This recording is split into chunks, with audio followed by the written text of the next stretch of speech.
लिन हाओ, अगर तुमने आज रात का ओवरटाइम नहीं किया तो इस महीने का अपना बोनस भूल जाना। मैनेजर चैन की चिल्लाती हुई आवाज पूरे कैबिन में गूंज रही थी। उसकी वो मोटी उंगली मेरी तरफ उठी हुई थी और चेहरे पर एक ऐसा घमंड था जैसे वो मेरी पूरी जिंदगी का मालिक हो। मैंने बस एक गहरी सांस ली। मुझे चैन पर गुस्सा नहीं आ रहा था, बल्कि एक अजीब सी शांति महसूस हो रही थी। ये छोटी सी जॉब, ये चंद रुपयों का बोनस, ये सब कुछ कितना बेमानी लग रहा था। अपना ये ओवरटाइम और अपना ये बोनस अपने पास ही रखो मिस्टर चैन। मैं आज ही क्विट कर रहा हूँ। अपना एम्प्लॉय कार्ड निकालकर मैंने उसकी टेबल पर फेंका और पलटकर दरवाजे की तरफ चल दिया। पीछे से चैन की गालियां और धमकियां आ रही थीं कि इस बड़े शहर में सरवाइव करना कितना मुश्किल है और मेरे जैसे लोग कैसे सड़क पर आ जाते हैं। पर मेरे कदम एक पल के लिए भी नहीं रुके। मुझे उसकी बकवास सुनने में कोई इंटरेस्ट नहीं था। बाहर निकलते ही दोपहर की तेज धूप मेरे चेहरे पर पड़ी। सड़क पर भागती गाड़ियां, सूट बूट पहने लोग, हर कोई बस एक अंधी रेस में दौड़ रहा था। किसी को अंदाजा भी नहीं था कि ये चमकती हुई दुनिया कितनी जल्दी राख में बदलने वाली है। मुझे वो भयानक मंजर आज भी याद है, जब आसमान खून की तरह लाल हो गया था। आज से ठीक 5 साल बाद धरती के अलग अलग हिस्सों में क्रिम्सन रिफ्ट्स खुल जाएंगे। उन दरारों से निकलने वाले जहरीले धुएं और खूंखार शैतानी जानवरों ने पूरी इंसानी नस्ल को लगभग खत्म कर दिया था। 8 बिलियन की आबादी देखते ही देखते कुछ लाखों में सिमट गई थी। मैं खुद उस तबाही में 5 साल तक एक सर्वाइवर की तरह लड़ा था। हर दिन खून और मौत के बीच से गुजरता रहा, लेकिन आखिरकार एक शैडो बीस्ट के पंजों ने मुझे बीच से चीर डाला था। और जब मेरी आंखें खुली तो मैं 5 साल पीछे आ चुका था, अपनी 25 साल की उम्र में, एकदम सही सलामत। ये शहर, ये ऊंची इमारतें, ये सब कुछ सालों बाद सिर्फ मलबे का ढेर बनने वाली हैं। इस कॉर्पोरेट दुनिया में एक मशीन की तरह अपनी जिंदगी बर्बाद करने का अब कोई मतलब नहीं था। मुझे बस अपने घर वापस जाना था। मेरे दादाजी, जो दूर लिन प्रोविंस के एक छोटे से गांव में अकेले रहते हैं, उनकी तबीयत अक्सर खराब रहती है। पिछली जिंदगी में जब वो अपनी आखिरी सांसें गिन रहे थे, तब मैं इसी शहर में किसी प्रोजेक्ट के लिए फाइल्स तैयार कर रहा था। मैं उन्हें आखिरी बार देख तक नहीं पाया था। वो पछतावा मुझे अंदर ही अंदर खा गया था। पर इस बार ऐसा नहीं होगा। मैं वापस जाऊंगा, उनके साथ वक्त बिताऊंगा और आने वाली उस कयामत के लिए खुद को तैयार करूंगा। मैं बस स्टॉप की तरफ जा ही रहा था कि अचानक मेरे दिमाग में एक अजीब सी मेटालिक आवाज गूंजी। Alert, origin survival core activated. Host Lin Hao की पहचान पूरी हो गई है। मेरे कदम वहीं के वहीं रुक गए और मेरे रोंगटे खड़े हो गए। ये क्या था? मैं सड़क पार कर ही रहा था कि अचानक ब्रेक लगने की तेज आवाज से मैं एकदम से होश में आया। एक चमचमाती काली कार मेरे घुटनों से बस इंच भर दूर रुकी थी। ड्राइवर शीशा नीचे करके गालियां बक रहा था, पर मुझे कुछ सुनाई नहीं दे रहा था। मेरा पूरा ध्यान अपनी आंखों के सामने हवा में तैरते उस हल्के नीले रंग के वर्चुअल पैनल पर था। रास्ते भर मैंने दिमाग में उस ओरिजिन सर्वाइवल कोर से बात करने की 1000 कोशिशें की। स्टेटस, मेन्यू, हेल्प, लेकिन कोई जवाब नहीं। उस पहली रोबोटिक आवाज के बाद जैसे वो सिस्टम गहरी नींद में चला गया था। अगर ये नीली रोशनी मेरी आंखों में ना चुभ रही होती तो मैं पक्का इसे अपना पागलपन मान लेता। तो क्या जब तक दुनिया सच में खत्म होना शुरू नहीं होती, ये सिस्टम किसी काम का नहीं है? मैंने खुद से पूछा और फिर हल्की सी हंसी आ गई। खैर, कम से कम इतना तो तय था कि इस बार मैं कोई आम इंसान नहीं हूँ। मेरे पास 10 साल का वक्त है। मैं आराम से अपने गांव की शांति में लौट जाऊंगा, खुद को फिजिकली और मेंटली तैयार करूंगा, और जब वो कयामत का दिन आएगा तब मैं सिर्फ सरवाइव नहीं करूंगा, मैं रूल करूंगा। चलते चलते मैं अपने उस घुटन भरे बेसमेंट वाले कमरे में पहुंच गया। दीवारें सीलन से भरी थीं और हवा में एक अजीब सी बदबू थी, जिसके लिए मैं हर महीने अपनी आधी सैलरी फूंक देता था। मकान मालिक वैसे भी मुझे निकालने के बहाने ढूंढ रहा था, क्योंकि उसे रेंट बढ़ाना था। अच्छा है, मुझे अब इस सड़े हुए दड़बे में एक दिन और नहीं रुकना। मैंने अपना बैग निकाला और सिर्फ काम की चीजें अंदर ठूंसने लगा। अगली सुबह मैं आखिरी बार ऑफिस की उस कांच की बिल्डिंग में घुसा। मेरा टीम लीड वांग कॉफी पीते हुए मुझे घूर रहा था। जब मैंने उसके मुंह पर अपना रेजिग्नेशन लेटर मारा तो उसने ऐसे देखा जैसे मैंने कोई बहुत बड़ा जोक मार दिया हो। तुम्हें पता भी है बाहर मार्केट की हालत क्या है? वांग ने एक तिरछी मुस्कान के साथ कहा। बिना दूसरी जॉब हाथ में लिए छोड़ रहे हो? 6 महीने में भीख मांगते हुए वापस आओगे? मैंने उसकी बकवास का कोई जवाब नहीं दिया। उसे क्या पता कि कुछ सालों बाद ये मार्केट, ये इकोनॉमी, ये पूरी बिल्डिंग खाक में मिल जाने वाली है। मैं अपनी डेस्क पर वापस आया और अपना बचा खुचा सामान समेटने लगा। तभी मेरी नजर मेरी डायरी के नीचे दबे कुछ बिल्स पर पड़ी। वो मेरे क्रेडिट कार्ड के बिल्स थे। मुझे अचानक याद आया कि पिछले महीने क्लाइंट को खुश करने के लिए मैंने अपनी जेब से उसे महंगे गिफ्ट्स भिजवाए थे, ये सोचकर कि कंपनी बाद में पैसे दे देगी। मैं भी क्या गधा था। मैं खुद पर ही हंस पड़ा। अपनी रातों की नींद खराब करना, खुद के पैसों से कंपनी के काम के लिए प्रीमियम टूल्स खरीदना, और वो भी किस लिए? ताकि ये अमीर लोग और अमीर बन सकें। एक कॉर्पोरेट गुलाम से ज्यादा मेरी कोई औकात नहीं थी। पिछली जिंदगी में इसी अंधेपन ने मेरी जान ली थी। जब तक वो तबाही नहीं आई और मुझे वो एंशिएंट ब्रीदिंग टेक्निक नहीं मिली, तब तक मुझे असली ताकत का अंदाजा ही नहीं था। पर इस बार कहानी अलग होगी। मैं अपना बैग पैक कर ही रहा था कि सीनियर डेवलपर फेंग अपनी चेयर खिसकाकर मेरे पास आ गया। उसके हाथ में एक आधी खाई हुई सैंडविच थी और चेहरे पर वही पुरानी मतलबी मुस्कान। उसने अपना सारा वीकेंड वाला पेंडिंग डेटा वैलिडेशन मेरे सिस्टम की तरफ खिसका दिया और कहा कि उसे आज जल्दी निकलना है, इसलिए मैं उसका काम खत्म कर दूं। पिछली जिंदगी में मैं बिना कुछ बोले रात 10 बजे तक रुककर उसका काम करता था और वो अगले दिन बॉस के सामने सारा क्रेडिट ले लेता था। पर आज मेरे अंदर का वो डरा हुआ एम्प्लॉय हमेशा के लिए मर चुका था। मैंने अपना बैग जिप किया और उसकी आंखों में सीधा देखा। अपना स्क्रिप्ट खुद रन करो फेंग, मैं यहाँ तुम्हारी जगह कॉर्पोरेट मजदूरी करने के लिए नहीं हूँ। उसके चेहरे की रंगत ऐसे उड़ गई जैसे मैंने उसे गाली दे दी हो। वो कुछ बोलने के लिए हकलाता रहा, पर मैं उसे वहीं छोड़कर कॉरिडोर की तरफ बढ़ गया। वाटर कूलर के पास कुछ लोग झुंड बनाकर खड़े थे। मेरी रेजिग्नेशन की खबर पूरे फ्लोर पर फैल चुकी थी। वहां खड़ा एचआर डिपार्टमेंट का एक लड़का, जो हमेशा अपनी फेक रोलेक्स और महंगे लाइफस्टाइल का दिखावा करता था, मुझे देखकर जोर से हंसने लगा। वो बाकी लोगों से कह रहा था कि मैं यहाँ की एलीट लाइफ छोड़कर किसी धूल भरे टाउन में सड़ने जा रहा हूँ, और पूछने लगा कि वहां मुझे इंटरनेट मिलेगा या मैं कबूतरों से मेल भेजूंगा। मैंने शांति से पानी का ग्लास भरा और उसकी आंखों में देखकर एक हल्की सी मुस्कान दी। कबूतर पालना तुम्हारी उस ईएमआई वाली स्पोर्ट्स कार से ज्यादा सस्ता है, जिसकी किश्तें चुकाने में तुम्हारी आधी सैलरी चली जाती है और बाकी आधी उधार चुकाने में। वहां एकदम सन्नाटा छा गया। उसकी शक्ल ऐसे उतर गई जैसे किसी ने सरेआम थप्पड़ मार दिया हो। मैं अपना पानी पीकर आराम से वहां से निकल गया। मैं अपनी डेस्क पूरी तरह खाली कर चुका था। तभी मेई मेरे पास आई। वो हमारी टीम की सबसे जूनियर डिजाइनर थी और इस पूरी बिल्डिंग में इकलौती इंसान जिसने कभी मेरा फायदा नहीं उठाया। वो बेचारी हमेशा ऑफिस की गंदी पॉलिटिक्स में पिस जाती थी। उसकी आंखों में उदासी साफ दिख रही थी। उसे समझ नहीं आ रहा था कि मैं अचानक इतनी अच्छी जॉब छोड़कर क्यों जा रहा हूँ। मुझे पता था कि जब वो तबाही आएगी तो ये कमजोर लड़की एक दिन भी सरवाइव नहीं कर पाएगी। मैंने अपनी जेब से एक अजीब सी धातु का बना हुआ एक पुराना टोकन निकाला और उसकी हथेली पर रख दिया। अगर कभी तुम्हें लगे कि आसमान का रंग बदल रहा है या शहर में अचानक जानवर पागल होने लगे, तो इस टोकन के पीछे लिखे कोऑर्डिनेट्स पर पहुंच जाना, और हाँ, किसी और को मत बताना। मेई मुझे ऐसे देख रही थी जैसे मैं कोई साईफाई मूवी की कहानी सुना रहा हूँ या जॉब छोड़ने के स्ट्रेस में मेरा दिमाग हिल गया है। पर मैंने उसे और कुछ नहीं समझाया। मैं बस एग्जिट डोर की तरफ बढ़ ही रहा था कि अचानक ऑफिस के सारे ऑटोमेटिक डोर्स एक झटके में लॉक हो गए और लाल रंग की इमरजेंसी लाइट जलने लगी। सामने से मैनेजर चेन आ रहा था। उसके चेहरे पर एक अजीब सी घबराहट और गुस्सा था। उसने चिल्लाते हुए कहा कि क्लाइंट का मेन सर्वर हैक हो गया है और जब तक हम पूरा बैकअप रिस्टोर नहीं कर लेते, हर किसी का घर जाना कैंसिल है। मेरा आज रात का प्लान पहले से फिक्स है, मैंने कंधे उचकाते हुए कहा और हवा में एक मुक्का उछालकर पूरी टीम की तरफ देखा। तुम सबको मेरा फुल सपोर्ट है, लगे रहो, तुम लोग कर सकते हो। मैनेजर चेन का चेहरा गुस्से से लाल हो गया, पर वो कुछ बोल नहीं पाया। पूरी टीम मुझे ऐसे घूर रही थी जैसे मैंने कोई बहुत बड़ा पाप कर दिया हो। मैंने देखा कि मैं अपनी डेस्क पर सिर झुकाए हुए थी। उसके कंधे हिल रहे थे। वो अपनी हंसी दबाने की पूरी कोशिश कर रही थी। मुझे पता था कि वो भी मेरी तरह बोलना चाहती थी, पर बेचारी की मजबूरी थी। उसे अपना घर चलाना था, इसलिए वो मेरी तरह बेपरवाह नहीं हो सकती थी। इस घटिया कंपनी में ओवर टाइम का एक पैसा नहीं मिलता था और रात के खाने का खर्चा भी अपनी जेब से ही पड़ता था। तीसरे दिन तक मैंने अपना सारा हैंडओवर का काम खत्म कर दिया। भले ही मेरे रेजिग्नेशन की डेट अभी ऑफिशियली अप्रूव्ड नहीं थी, पर मैंने अपनी बची हुई छुट्टियां अप्लाई कर दी। चूंकि मैंने सारा काम कायदे से हैंडओवर किया था, इसलिए कंपनी को मेरी रुकी हुई सैलरी देनी ही थी, जो अगले महीने अकाउंट में आ जाएगी। मैं हर हाल में लूनर फेस्टिवल से पहले घर पहुंचना चाहता था, ताकि अपने दादाजी के साथ वक्त बिता सकूं।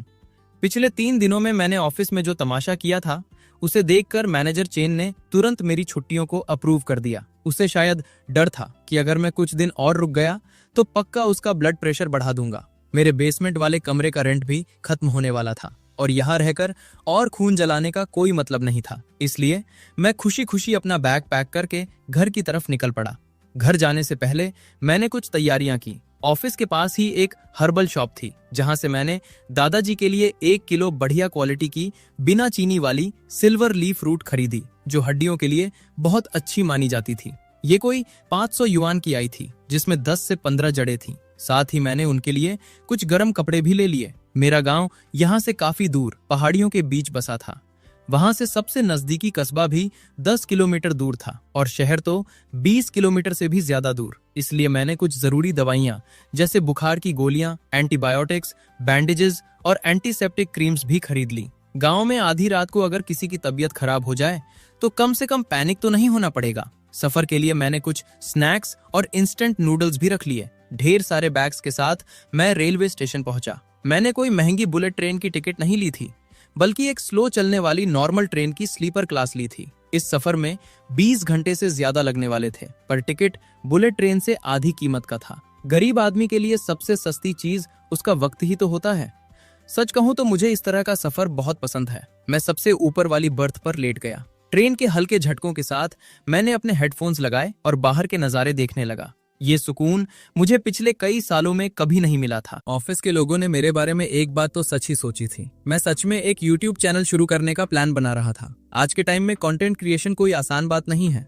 मार्केट पूरी तरह से भरा पड़ा है और एक नया चैनल खड़ा करना बहुत मुश्किल काम है। पर मुझे पता था कि अगर मैं मानवा और मांगा रिकैप्स के वीडियोस बनाऊं तो मेरा चांस बन सकता है। मेरी स्क्रिप्ट राइटिंग हमेशा से अच्छी रही है और मुझे पता है कि लोगों का ध्यान खींचने वाले क्लिक वर्थी थंबनेल्स कैसे डिजाइन करते हैं। बस दिक्कत ये थी कि मेरे पास एक ढंग का फोन तक नहीं था जिससे मैं अच्छी क्वालिटी में रिकॉर्ड या एडिट कर सकूं। पिछले 2 साल कॉर्पोरेट में गधों की तरह काम करके भी मेरे अकाउंट में सिर्फ 12,000 युआन बचे थे। नया फोन लेना तो दूर की बात थी, इसलिए मैंने अपना पुराना ट्राइपॉड और कुछ एक्स्ट्रा चार्जिंग केबल्स ही पैक कर लिए थे। अगले दिन दोपहर को मेरी ट्रेन मेरे होम टाउन चिंगशुई कस्बे में पहुंची। स्टेशन से बाहर निकलते ही मेरा पहला काम अपने लिए एक सवारी का इंतजाम करना था। मुझे गाँव में खेती करनी थी और उस उबड़ खाबड़ रास्ते पर सामान ढोने के लिए एक हैवी ड्यूटी इलेक्ट्रिक लोडर से बेहतर कुछ नहीं हो सकता। खाद, बीज और खेती के औजार लाने ले जाने में ये बहुत काम आता है। मैं चाहता तो एक बढ़िया ट्रैक्टर ले सकता था, पर सबसे सस्ता मॉडल भी 20,000 युआन से कम का नहीं आता। मेरी जेब मुझे अभी इसकी इजाजत नहीं देती थी। मैं पास के एक शोरूम में गया और 3,000 युआन में एक मजबूत इलेक्ट्रिक लोडर खरीद लिया। इसके पीछे सामान रखने के लिए काफी बड़ी जगह थी और ऊपर एक छतरी भी लगी थी। मैंने थोड़ा मोल भाव करके शोरूम वाले से एक हेलमेट और हवा भरने वाला छोटा एयर पंप भी फ्री में निकाल लिया। अपना सारा सामान पीछे डालकर जब मैंने उसे स्टार्ट किया तो मेरे चेहरे पर एक अजीब सी खुशी थी। सच कहूं तो ये मेरी अपनी पहली गाड़ी थी। पिछली जिंदगी में जब दुनिया तबाह हो गई थी तब मैं अपने सर्वाइवल कैंप के लिए एक भारी आर्मर्ड मिलिट्री ट्रक चलाता था जो पूरी तरह से हथियारों से लैस था, पर वो मेरा अपना नहीं था, कैंप की प्रॉपर्टी थी। आज इस छोटी सी गाड़ी को चलाकर जो सुकून मिल रहा था वो उस बड़े ट्रक में भी नहीं था। वैसे कायदे से इसे चलाने के लिए भी लाइसेंस और रजिस्ट्रेशन चाहिए होता है, पर इस छोटे से कस्बे में कौन पूछने वाला था। अगर कोई पुलिस वाला रोक भी लेता तो मैं कह देता कि आज ही खरीदी है और पेपर वर्क बाकी है। यहाँ के ट्रैफिक पुलिस वाले वैसे भाई इन छोटी बातों पर परेशान नहीं करते। सीधा गांव जाने के बजाय मैंने बाजार की तरफ गाड़ी मोड़ ली। लोडर में काफी जगह थी तो मैंने सोचा कि जाते जाते घर के लिए राशन भर लूं। दादाजी घर पर अकेले रहते हैं, उनके पास चावल, आटा और तेल जैसी रोजमर्रा की चीजें पक्का खत्म हो रही होंगी। मैं उनका बड़ा पोता हूँ, वापस जाकर उन पर बोझ तो नहीं बन सकता था। मैंने कोई सब्जी नहीं ली। मेरा पूरा ध्यान सिर्फ अच्छे मीट और ताजी मछली पर था। मैंने कुछ किलो बढ़िया मटन, 2 बड़ी नदी वाली मछलियां और घर के लिए आटा, चावल और मसाले खरीद लिए। चूंकि लूनर फेस्टिवल आने वाला था तो मैंने त्योहार के लिए कुछ खास मिठाइयां और तिल वाले रोस्टेड केक भी ले लिए और उन्हें 2 बड़े बैग्स में पैक करवा लिया। गांव में दादाजी के पास फ्रिज नहीं था और मौसम अभी भी थोड़ा गर्म था, इसलिए मैंने एक छोटा डबल डोर 200 लीटर वाला फ्रिज भी खरीद लिया जो लगभग 1000 युआन का पड़ा। मेरा लोडर अब पूरी तरह से भर चुका था और वजन की वजह से उसकी स्पीड भी थोड़ी कम हो गई थी, पर मानना पड़ेगा इस लोडर ने मेरा काम बहुत आसान कर दिया था। अगर ये ना होता तो मुझे कस्बे से वो खटारा बस लेनी पड़ती जो सिर्फ हाईवे पर उतारती है और वहां से इतना सारा सामान लेकर मुझे कई किलोमीटर पैदल चलना पड़ता। सच कहूं तो मेरे ओरिजिन सर्वाइवल कोर में एक वॉइड पॉकेट नाम का फीचर भी था। ये असल में एक क्यूबिक मीटर का इनविजिबल स्टोरेज स्पेस था जो मेरे दिमाग से कंट्रोल होता था, पर सबके सामने जादू से हवा में चीजें गायब करना या निकालना बेवकूफी होती। इसलिए मैंने सिर्फ अपना सबसे जरूरी और महंगा सामान उसमें रखा था। बाकी आम चीजें मैंने लोडर में ही रखी। ताकि घर पहुंचने पर दादाजी को अचानक से सामान प्रकट होने पर शक न हो। मैंने सिस्टम में चेक किया था कि इस वॉइड पॉकेट को अपग्रेड भी किया जा सकता है, लेकिन उसके लिए सर्वाइवल पॉइंट्स चाहिए थे, और ये पॉइंट्स सिर्फ सिस्टम के मिशंस पूरे करने पर ही मिलते। पर अजीब बात यह थी कि अभी तक मुझे कोई मिशन मिला ही नहीं था। क्या यह सिस्टम सच में दुनिया तबाह होने का इंतजार कर रहा है? जैसे जैसे मैं गांव के करीब पहुंच रहा था, अंदर एक अजीब सी बेचैनी और खुशी दोनों महसूस हो रही थी। गांव की पक्की सड़क पर लोडर आराम से चल रहा था। पीछे एक बड़ा फ्रिज रस्सियों से बंधा हुआ था। तभी मुझे सड़क किनारे अपने चचेरे ताऊ अंकल वांग दिखे, जो अपनी भेड़ें चरा रहे थे। उनसे हमारे परिवार की कभी खास नहीं बनी, पर शराफत के नाते मैंने लोडर धीमा किया और उन्हें आवाज दी। क्या हाल है अंकल वांग? अरे लिनहाओ, तू ये क्या शहर से इलेक्ट्रिक लोडर चलाकर आ रहा है? मेरा बेटा तो जब भी आता है अपनी नई सेडान कार में आता है। उनके चेहरे पर वो घमंड साफ दिख रहा था। उन्हें लग रहा था कि मैं शहर में कुछ उखाड़ नहीं पाया। मैं अपनी जेब से उन्हें ऑफर करने के लिए एक महंगी सिगरेट निकालने ही वाला था, पर उनका वो ताना सुनकर मैंने अपना हाथ खाली ही बाहर निकाल लिया। मैंने बस एक हल्की सी मुस्कान दी। गांव की उबड़ खाबड़ सड़कों पर कार से ज्यादा ये लोडर काम आता है अंकल। तू तो बड़ी डिग्री लेकर गया था ना शहर, अब इस धूल भरे गांव में क्या करेगा? अंकल वांग ने मुझे ऊपर से नीचे तक ऐसे देखा जैसे मैं कोई हारा हुआ जुआरी हूँ। उनकी आंखों में अब एक अजीब सी दया और मजाक का भाव था। उन्हें पक्का लग रहा था कि मुझे नाकाबिल समझकर नौकरी से निकाल दिया गया है। दादाजी अब बूढ़े हो रहे हैं, मैं उन्हीं का ख्याल रखने वापस आया हूँ। मैं चलता हूँ अंकल। मैंने ज्यादा बात बढ़ाना ठीक नहीं समझा और वहां से निकल गया। पीछे से मुझे उनकी बुदबुदाती हुई आवाज सुनाई दी। ख्याल रखने आया है? बातें बनाना तो कोई इससे सीखे। अगर इतना ही काबिल होता तो अपने दादाजी को शहर के किसी बड़े फ्लैट में रखता, यहाँ धक्के खाने नहीं आ जाता। मैंने उनकी बातों को इग्नोर किया और अपने पूरी तरह से भरे हुए लोडर के साथ आखिरकार अपने गांव की सीमा में दाखिल हो गया। अगर गॉसिप और खबरें फैलाने की बात हो तो गांव के एंट्री गेट पर बैठने वाली इन औरतों की टोली के सामने बड़े बड़े न्यूज चैनल भी फेल हैं। इस लोकल इंटेलिजेंस ग्रुप को अपने फेवर में रखना बहुत जरूरी था। मैंने लोडर रोका और पूरे 7-8 मिनट तक उन आंटियों से हालचाल पूछा। मेरी शराफत देखकर वो सब मुझ पर फिदा हो गईं। जब मैंने उन्हें शहर से लाई हुई कुछ मिठाइयां दी तो एक आंटी ने मेरी तारीफों के पुल बांध दिए। कहने लगी कि आज के जमाने में ऐसा पोता कहाँ मिलता है जो अपना करियर छोड़कर अपने बीमार दादाजी की देखभाल करने वापस आ जाए। किसी ने उस नए फ्रिज की तारीफ की तो एक ने सीधा मेरी शादी की बात छेड़ दी। बेटा, अब तू गांव आ ही गया है तो 2-4 दिन रुक, मैं तेरे लिए एकदम सुंदर सी लड़की ढूंढ कर लाती हूँ, एकदम बढ़िया घर बसा दूंगी तेरा।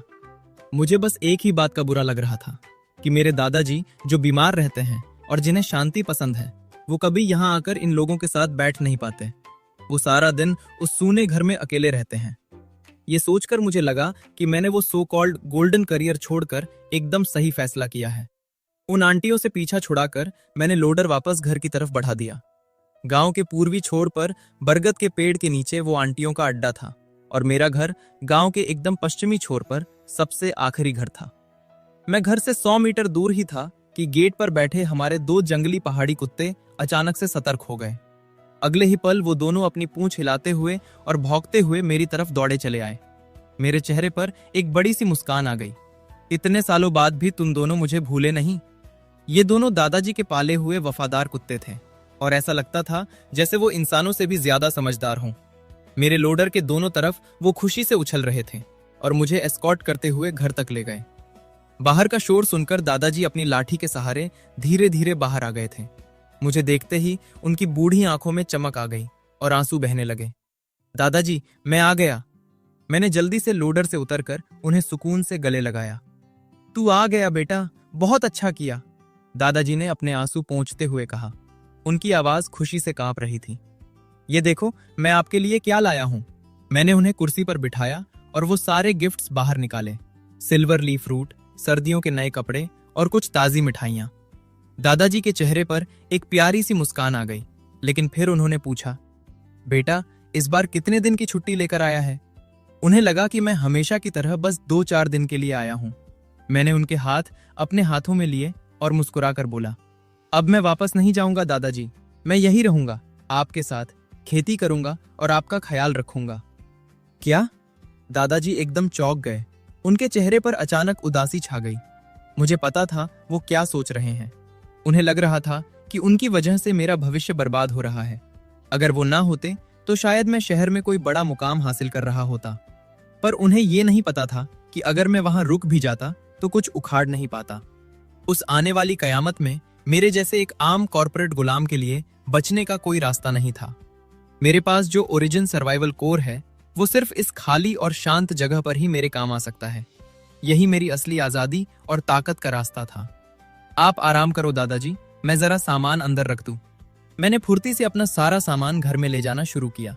सबसे पहले मैंने उस बड़े फ्रिज को उठाया और घर के एक कोने में सेट कर दिया। अभी इसे कुछ घंटों के लिए ऐसे ही छोड़ना था, बाद में प्लग इन करूंगा। मैंने बाकी का सारा सामान घर के अंदर रखा और अपना बैग लेकर अपने पुराने कमरे की तरफ चला गया।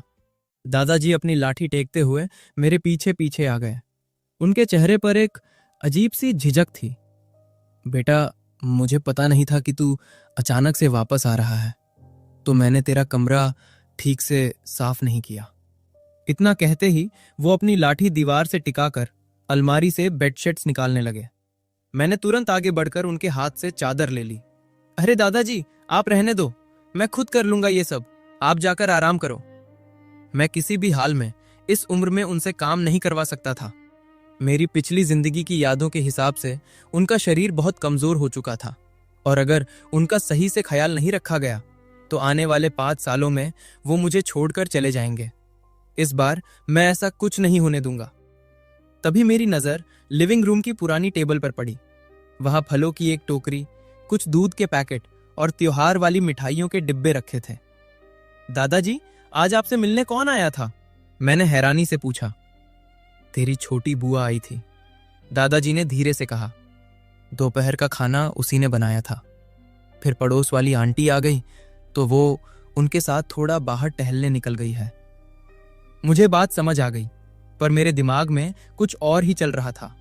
मैंने थोड़ा गंभीर होकर पूछा, तो क्या बड़ी बुआ और मंजली बुआ नहीं आई? आज लूनर फेस्टिवल था, शाम के 4 बज चुके थे।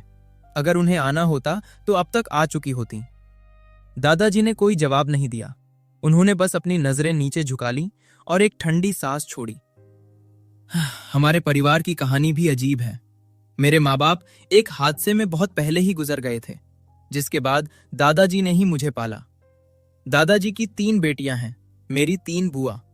बड़ी बुआ की शादी पास के शहर के एक बड़े बिजनेसमैन से हुई थी। उनका अपना बड़ा घर है, महंगी गाड़ियां हैं और वो एक लग्जरी लाइफ जीती हैं। मंजली बुआ की शादी काफी दूर एक दूसरे स्टेट में हुई थी। वो अपनी दुनिया में मस्त हैं। लेकिन मेरी छोटी बुआ सुयान की जिंदगी सबसे ज्यादा दर्दनाक रही है। वो जवानी में बहुत खूबसूरत और होनहार थीं, पर एक आवारा लड़के के प्यार में पड़कर उन्होंने अपनी जिंदगी बर्बाद कर ली। दादाजी ने उस वक्त बहुत समझाया था, पर वो नहीं मानी। शादी के 2 साल बाद ही उस लड़के ने कोई बड़ा जुर्म किया और उसे 20 साल की जेल हो गई। आज 16 साल हो चुके हैं। वो अब भी सलाखों के पीछे है। सुयान बुआ ने कभी दूसरी शादी नहीं की। वो शहर में एक छोटा सा किराए का घर लेकर रहती हैं और दिन रात डबल शिफ्ट में काम करके अपने बेटे को पाल रही हैं। पर उनका बेटा भी अपने बाप के नक्शे कदम पर निकल गया। पिछले साल ही उसने पढ़ाई छोड़ दी और अब किसी लोकल बार में वेटर का काम करता है, आवारागर्दी करता है। इतनी बड़ी और अमीर फैमिली होने के बावजूद इस त्योहार के दिन अपने बूढ़े बाप को याद करने वाली सिर्फ वही एक बेटी थी, जिसकी अपनी जिंदगी सबसे ज्यादा मुश्किलों में कट रही थी। ये सब सोचकर मेरे दिल में सुयान बुआ के लिए एक अजीब सी इज्जत और दर्द महसूस हुआ, और उन बड़ी बुआओं के लिए मेरे अंदर गुस्से का एक खौलता हुआ लावा उबलने लगा। मंजली बुआ बहुत दूर रहती थी, उनका ना आना तो समझ में आता था, पर बड़ी बुआ, वो तो पास के शहर में ही रहती थी। उनके घर में 3-3 गाड़ियां थीं और यहां तक पहुंचने में मुश्किल से आधे घंटे का रास्ता था। गुस्सा मत कर बेटा। दादाजी के चेहरे पर अचानक एक चमक आ गई। देख, तेरी बड़ी बुआ के पति अंकल जाओ आ गए। मैंने मुड़कर देखा। एक चमकदार काली एसयूवी धीरे धीरे हमारे कच्चे रास्ते पर आकर रुकी। गाड़ी का शीशा नीचे था और ड्राइविंग सीट पर अंकल झाओ ही बैठे थे। चलो, कम से कम वो तो आए। मुझे लगा शायद वो जानबूझकर देर से आए होंगे ताकि दादाजी को उनके लिए दोपहर का खाना बनाने की तकलीफ ना उठानी पड़े। अंकल जाओ गाड़ी से बाहर निकले, डिक्की से एक जूस का बड़ा सा कार्टन निकाला और हमारी तरफ बढ़े। दादाजी, आपकी तबीयत कैसी है? अरे लिनहाओ, तू भी आ गया? कब आया? और ये क्या, ये इलेक्ट्रिक लोडर खरीदा है तूने? अंकल जाओ ने एक चौड़ी लेकिन नकली सी मुस्कान के साथ कहा। उन्होंने वो कार्टन दादाजी के पैरों के पास रखा, पर उनकी नजरें मेरे उस नए लोडर पर थीं और उनकी आंखों में वो मजाक उड़ाने वाला भाव साफ छलक रहा था। मेरा मूड जो थोड़ा ठीक होने ही वाला था, मेरी नजर उनके लाए हुए उस कार्टन पर पड़ते ही फिर से खराब हो गया। दूर से वो एक बहुत महंगे और प्रीमियम हेल्थ ड्रिंक का ब्रांड लग रहा था, पर करीब से देखने पर साफ पता चल रहा था कि वो एकदम घटिया रोड साइड नॉक ऑफ है। नाम की स्पेलिंग तक गलत थी। मेरा दिमाग खराब हो गया। शहर का इतना बड़ा बिजनेसमैन, क्या उसे असली और नकली का फर्क नहीं पता? उसने पक्का जानबूझकर ऐसा किया है। रास्ते में किसी सस्ते ठेले से ये कबाड़ उठा लिया होगा और आज इतने बड़े त्योहार के दिन वो अपने बूढ़े ससुर के लिए एक ढंग की मिठाई का डब्बा तक नहीं लाया। मैं शराफत में उन्हें सिगरेट ऑफर करने ही वाला था, पर मैंने अपना इरादा बदल लिया। मैंने उन्हें पूरी तरह इग्नोर किया और सीधा दादाजी से बोला, दादाजी काफी देर हो गई है, मैं जाकर आपके लिए खाना बनाता हूं। इतना कहकर मैं सीधा किचन की तरफ चला गया। पीछे अंकल झाओ बस मुझे घूरते रह गए। उन्होंने एक झेंपती हुई हंसी हंसते हुए दादाजी से कहा, आपके पोते में एटीट्यूड तो बहुत है। सच कहूं तो इसे लोगों से बात करने की तमीज नहीं है। ये असली दुनिया में कभी सरवाइव नहीं कर पाएगा, मुंह के बल गिरेगा। दादाजी को मेरी वो बात याद आ गई कि मैं अब हमेशा के लिए गांव में ही रहने वाला हूं। उनके चेहरे पर चिंता की लकीरें उभर आईं। अभी जवान है, दुनियादारी नहीं समझता। तुम तो बड़े हो, आगे चलकर थोड़ा इसका ध्यान रखना। अरे बिल्कुल, आप मुझ पर छोड़ दीजिए, अंकल जाओ ने अपना सीना ठोकते हुए कहा। पर मुझे पता था, अंदर ही अंदर वो सोच रहे होंगे कि मैं इस नाकाबिल लड़के की मदद क्यों करूं। और मेरी बेटी, वो क्यों नहीं आई? दादाजी की आंखों में अपनी बड़ी बेटी को देखने की उम्मीद अब भी बाकी थी। अंकल जाओ ने आराम से एक सिगरेट जलाई, अपनी टांग पर टांग रखी और धुआं उड़ाते हुए बोले, हमने शहर में एक नया शोरूम खोला है ना, बस उसी में बहुत बिजी है। वो आना तो बहुत चाहती थी, पर फुर्सत ही नहीं मिली। उसने आपको बहुत याद किया है। मुझे किचन से सब सुनाई दे रहा था। मुझे अच्छी तरह पता था कि वो झूठ बोल रहे हैं। वो सुबह से इसी इलाके में थे। पहले वो पास के गांव में अपने घरवालों से मिलने गए थे और पूरा दिन वहीं मजे से बिताया। अब वो वापस शहर लौट रहे थे, तो बस रास्ते में फॉर्मेलिटी के लिए रुक गए ताकि गांव वाले उन्हें ताना न मार सकें। अच्छा दादाजी, अब मैं चलता हूं। अंकल जाओ ने अपनी सिगरेट का आखिरी कश लेते हुए उसे जमीन पर कुचला। शहर पहुंचने में रात हो जाएगी। वो अपनी एसयूवी की तरफ बढ़ ही रहे थे कि उनकी नजर बरामदे में रखे उन 4 बड़े कांच के जार पर पड़ी। वो दादाजी का महीनों की मेहनत से निकाला हुआ असली वाइल्ड माउंटेन हनी था। दादाजी ने अपनी लाठी के सहारे खड़े होकर प्यार से कहा, बेटा, एक जार अपने साथ लेते जाओ। शहर में ऐसा शुद्ध शहद कहाँ मिलता है। अंकल जाओ की आंखों में लालच चमक उठा। अरे हाँ दादाजी, मेरे कुछ क्लाइंट्स को भी ये बहुत पसंद आएगा।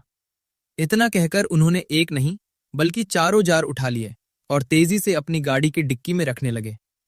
किचन की खिड़की से मैं ये सब देख रहा था। मेरी बर्दाश्त की हद पार हो चुकी थी। मैं बाहर आया और गाड़ी की डिक्की बंद करने से पहले ही मैंने उनके हाथ से वो 4 जार वापस खींच लिए। ये क्या बदतमीजी है? अंकल जाओ का चेहरा गुस्से से लाल हो गया। मैंने उन्हें एक ठंडी नजर से देखा और कहा, बदतमीजी? आप अपने बूढ़े ससुर के लिए वो 20 युआन का नकली रोड साइड जूस लेकर आए हैं और बदले में उनकी साल भर की मेहनत का सारा शहद मुफ्त में बटोर कर ले जाना चाहते हैं। आपको क्या लगा, गांव वालों को असली और नकली ब्रांड का फर्क समझ नहीं आता? तुम्हारी हिम्मत कैसे हुई मुझसे इस तरह बात करने की? अंकल जाओ चिल्लाए। ये 2 कौड़ी का शहद ही तो है, तुम मुझे भिखारी समझ रहे हो? अगर ये शहद 2 कौड़ी का है तो आपके उस कचरे वाले जूस से 1000 गुना ज्यादा कीमती है। मैंने उनकी आंखों में सीधा देखते हुए कहा, अब चुपचाप अपनी गाड़ी निकालिए और यहां से दफा हो जाइए। ये सिर्फ आज की बात नहीं थी। पिछले 20 सालों से ये इंसान हमारे परिवार का फायदा उठा रहा था और दादाजी अपनी शराफत में सब सहते आ रहे थे। पर अब मैं यहां था और मैं इन मतलबी रिश्तेदारों को 1 इंच भी अपनी हद पार नहीं करने देने वाला था। अंकल जाओ का शरीर गुस्से से कांप रहा था। उन्होंने हाथ उठाया जैसे मुझे थप्पड़ मारने वाले हों, पर मेरी आंखों का वो खौफनाक सन्नाटा देखकर उनके कदम वहीं रुक गए। मेरी नजरों में जो मौत और तबाही का अनुभव था, वो इस शहर के किसी मामूली बिजनेसमैन को भी डराने के लिए काफी था। उन्होंने अपना हाथ नीचे किया और दांत पीसते हुए बोले, तुम्हारे इसी घटिया एटीट्यूड की वजह से तुम कभी मेरे बेटे की बराबरी नहीं कर पाओगे। सड़ते रहो इसी गांव में। उन्होंने जोर से गाड़ी का दरवाजा पटका और अगले ही पल उनकी एसयूवी धूल उड़ाती हुई उस कच्चे रास्ते से तेजी से दूर चली गई। दादाजी ने गहरी सांस ली और अपनी लाठी किनारे रखकर चारपाई पर बैठ गए। बेटा, तूने बहुत ज्यादा कर दिया। उसे इस तरह बेइज्जत करके नहीं भेजना चाहिए था। अब तेरी बड़ी बुआ को क्या मुंह दिखाऊंगा मैं।